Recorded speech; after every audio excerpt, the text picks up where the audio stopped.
आप सभी साथियों ने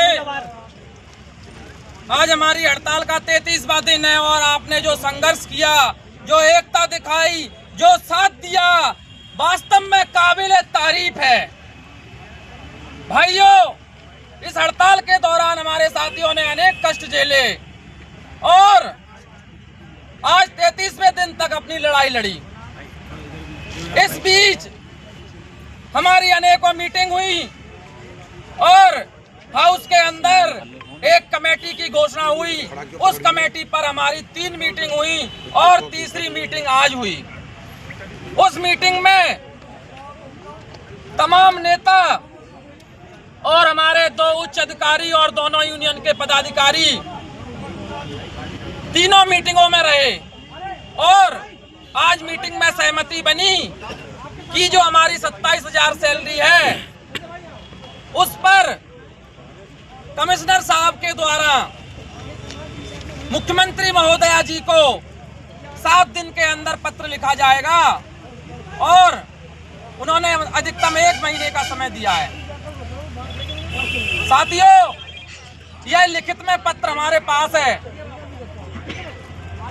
यह आज जो हमारी हड़ताल के दौरान हमारे मेयर साहब, नेता सदन, स्टैंडिंग डैम्स कमेटी के चेयरमैन साहब, हेल्थ कमेटी के चेयरमैन और हमारे तमाम नेतागण आए, ये आपकी सबसे बड़ी जीत है जो मेयर साहब खुद चलकर 33वें दिन आपकी हड़ताल में आए।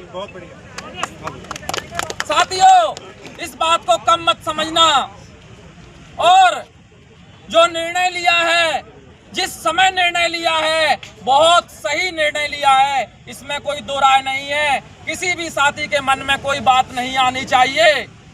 ये जो समय है, हमने अपनी लड़ाई में कोई कमी नहीं छोड़ी और 33वें दिन मेयर साहब को आकर हमारी हड़ताल में हमारे साथियों को जूस पिलाना पड़ा। हम धन्यवाद करते हैं मेयर साहब का और आशा करते हैं कि आपने जिन मांगों पर हमारी सहमति बनाई है उन्हें आप जल्द से जल्द पूरा करेंगे। साथियों, आप सभी साथी कल 1 नवंबर 2025 से सर्कल पर अपनी ड्यूटी ज्वाइन करें और किसी साथी की कोई तनख्वाह नहीं काटी जाएगी। छुट्टियों का भी जल्द से जल्द आदेश करने के लिए सहमति बनाई गई है।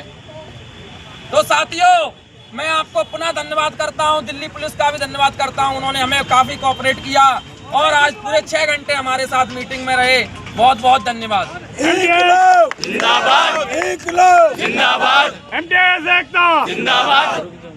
साथियों, आप लोगों ने एक इतिहास रचा है दिल्ली के अंदर और मैं एक एमटीएस कर्मचारी, हमारी बहनें देखो अभी तक भी खड़ी है रात तक, तो आप लोगों की हिम्मत की, हौसले के सभी ने त्याग किया, बलिदान किया, उस चीज़ के लिए आप लोगों को श्रेय जाता है।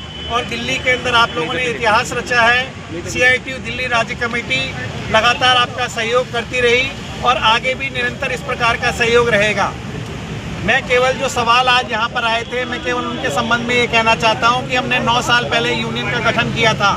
उसके बाद से ESI लागू करवाई गई, प्रोविडेंट फंड लागू करवाया गया, छुट्टियाँ लागू करवाई गई, मैटरनिटी लीव लागू कराई गई, बोनस लागू कराया गया, हर चीज़ हमने हासिल की पिछले 9 सालों के अंदर।